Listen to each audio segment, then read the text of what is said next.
Joe Foss led his first combat patrol, and for the first time, he realized how blind the sky could make a man feel. Then, the radio cracked through the static. "Bandits, 11 o'clock high!" He looked up, and there they were. A formation of gleaming silver zeros, slicing down from the clouds like predators. They were faster, impossibly fast, and every instinct screamed at him to run. The manual said, "Never turn, dive and live to fight another day." So, Foss shoved the stick forward, his Wildcat howling as it plunged toward the jungle canopy below. Tracers streaked past his cockpit, one of them close enough to light up his reflection in the glass. The airframe shuddered, the controls fought him, but he didn't let go. He dove until the green blur of the trees filled his view, then leveled out and escaped. He made it back to Henderson Field, his hands trembling, not from fear, but fury. The book had lied. Running didn't win wars, it only delayed defeat. And Joe Foss hadn't come to the Pacific to survive, he'd come to hunt. A few days later, October 13th, his second patrol lifted off. This time, they spotted enemy bombers with Zero escorts. The sky erupted into chaos. Wildcats and Zeros spun and twisted through the sunlight like fighting hawks. Foss caught sight of a Zero creeping up behind his wingman, closing fast, guns ready. Every rule said to break away, look for an easier shot. But the farmer in him saw something else, a pattern, a rhythm. He rolled his Wildcat sharply, eyes fixed not on the Zero, but on where it was heading. The same instinct he'd honed on the plains of South Dakota hunting jackrabbits. He squeezed the trigger. 6 .5 caliber guns thundered. The air between them vanished in streaks of fire, and a heartbeat later, the Zero flew straight into the storm. Joe led his first patrol and felt blind in the sky. Then, the radio cracked to life. "Bandits, 11 o'clock high." Foss jerked his head upward. Out of the sun, a pack of Mitsubishi Zeros came slicing down, bright, lethal, and impossibly fast. His training screamed in his head. Never turn, dive, and run. He pushed the stick forward. The Wildcat shuddered, then plunged into a screaming dive. The airframe rattled as the Zeros tucked in behind him. Tracers tore past his canopy, orange fire streaming just inches from his head. But Foss didn't break. He kept dropping, skimming the jungle tops, until the Zeros finally peeled away. When he landed at Henderson Field, his hands were trembling, not from fear, but fury. The manual was wrong. Doctrine had failed them. You couldn't win by running. You could only delay dying. And Joe Foss hadn't come to the South Pacific to survive. He'd come to hunt.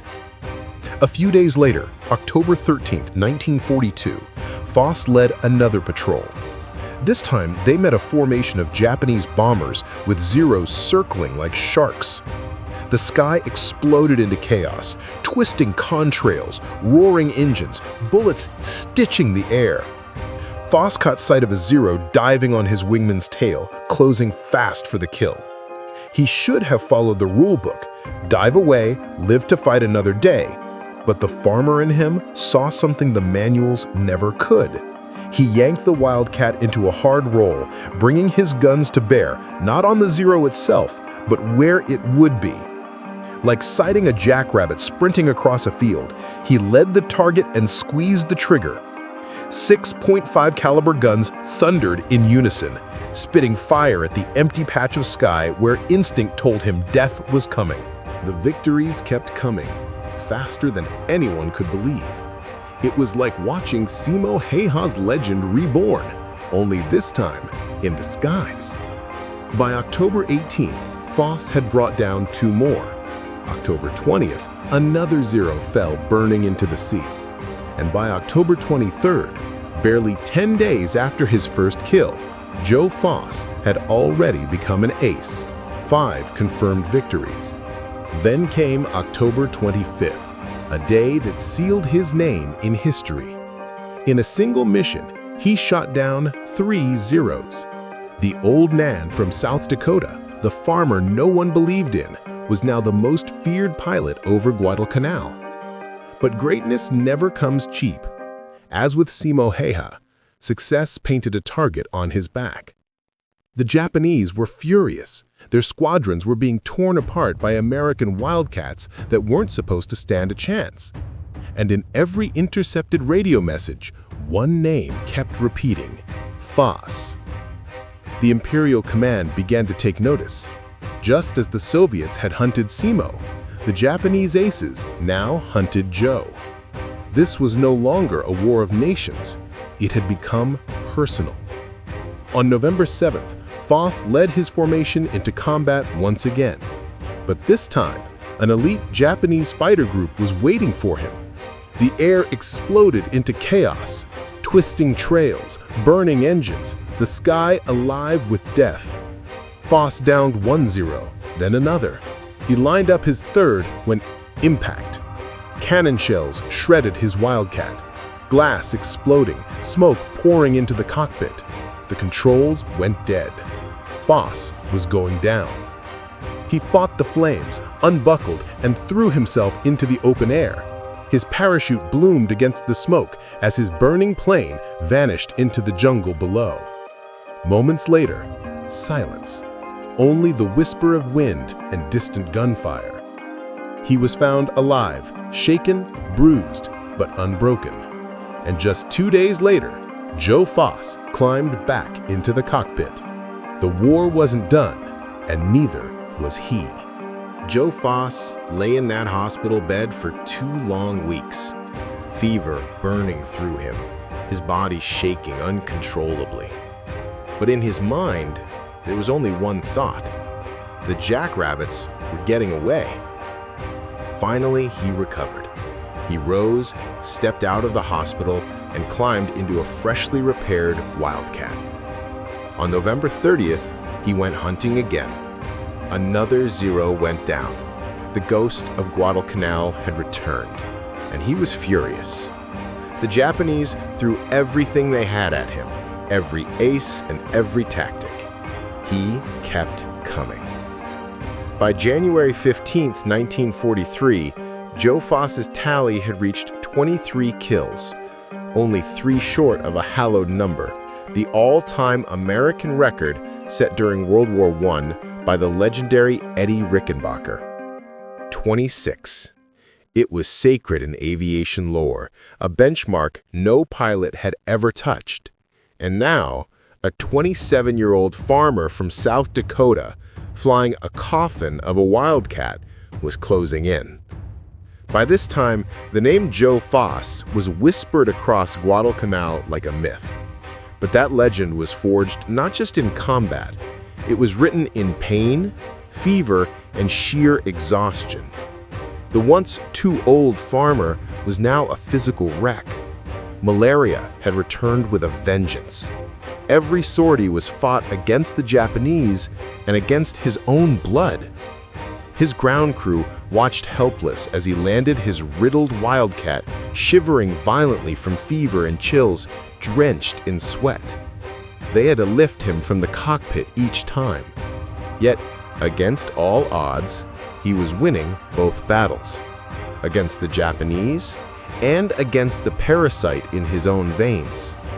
His kill count stood at 23, 3 short of making history and cementing his place among America's greatest aces. Eddie Rickenbacker's record was 26, but that number wasn't just a statistic, it was a mountain, a symbol of ultimate American victory in the skies. For 20 years, no pilot had even come close.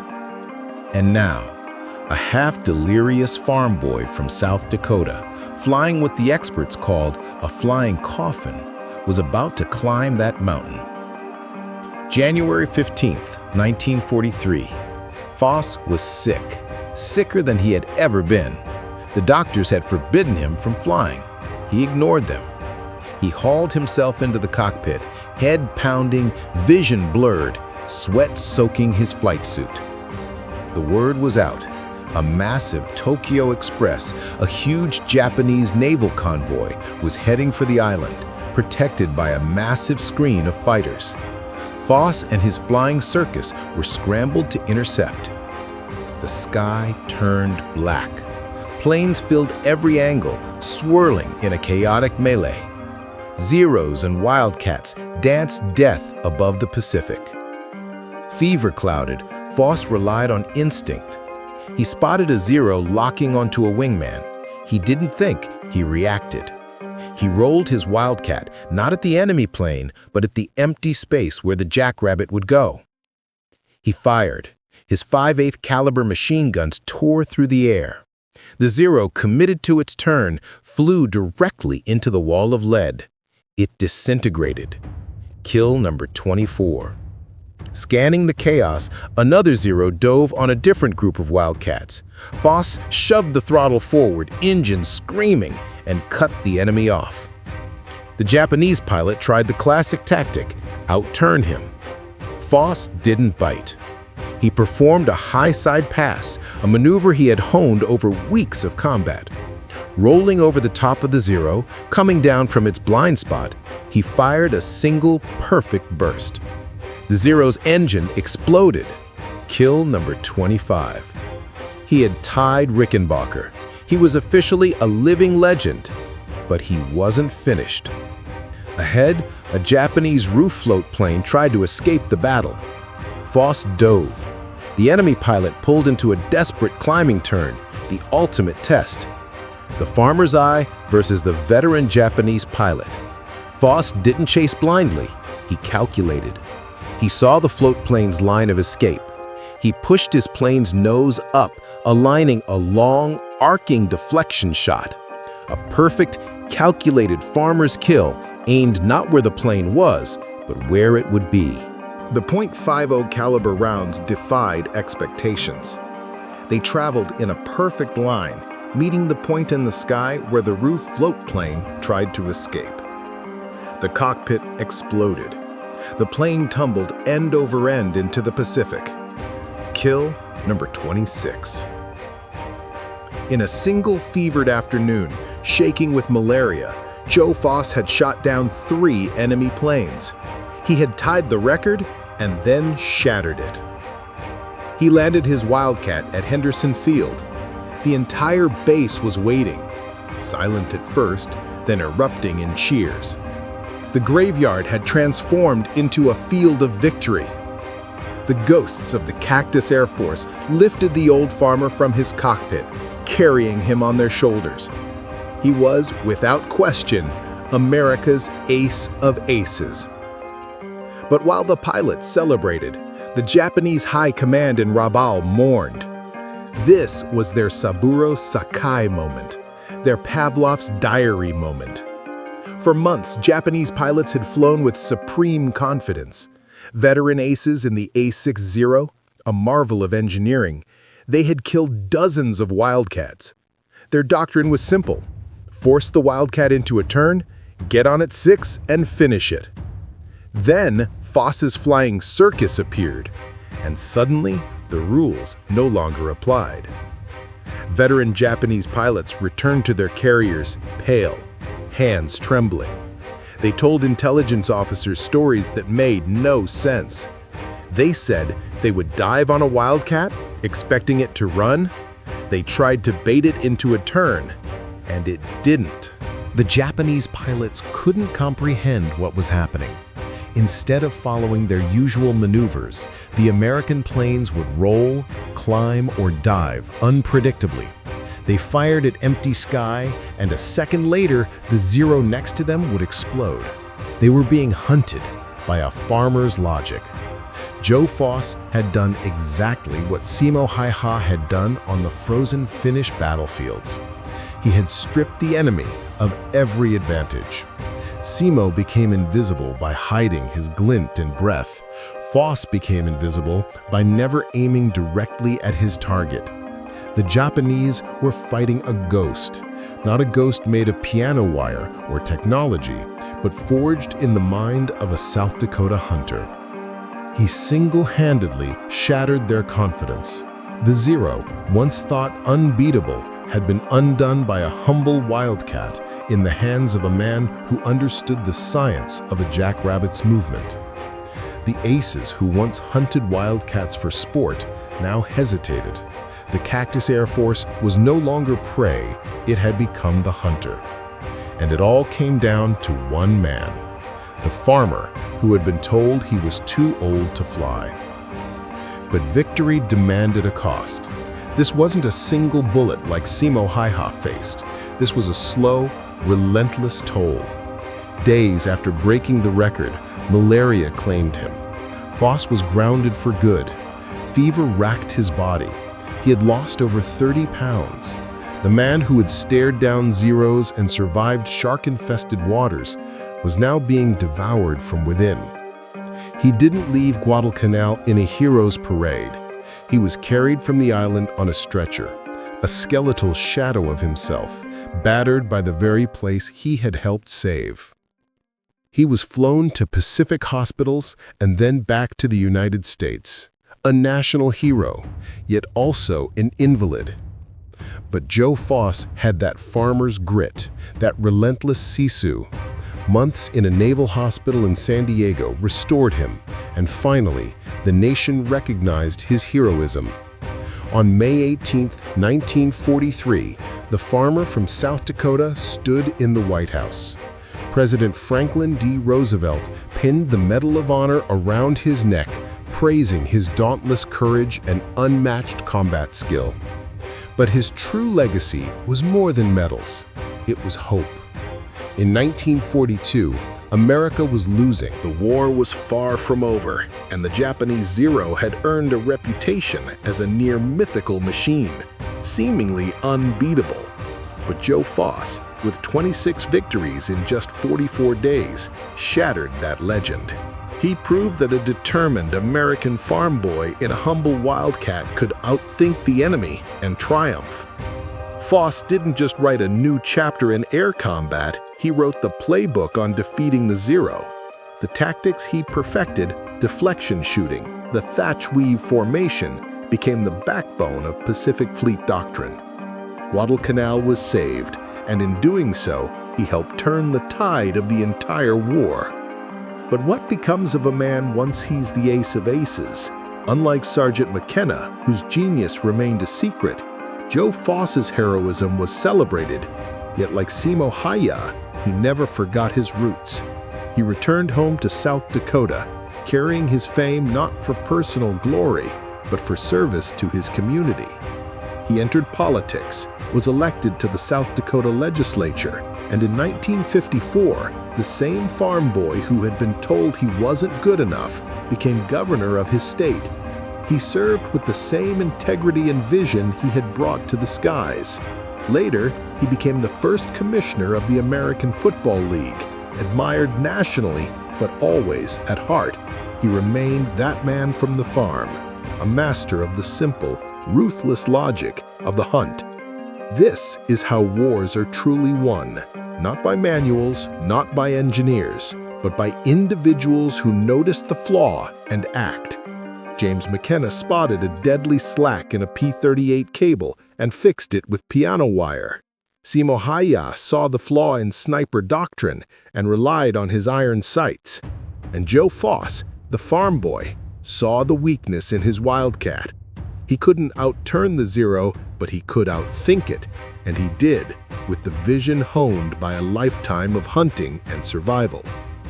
These are the forgotten pages of history, the stories of men who broke the rules and changed the course of war. Joe Foss passed away in 2003, age 87. He was buried with full military honors, a hero to his country, a legend to the Marine Corps, and a testament to the indomitable grit of the American farmer. If this story inspired you, please like this video. It helps us continue sharing these forgotten tales from World War II. Subscribe to join our community and uncover more untold histories. Each one deserves to be remembered. And share your thoughts in the comments below. Tell us where you're watching from Texas to Tasmania, from veterans to history enthusiasts, you are part of something special. Thank you for watching, and thank you for keeping these stories alive.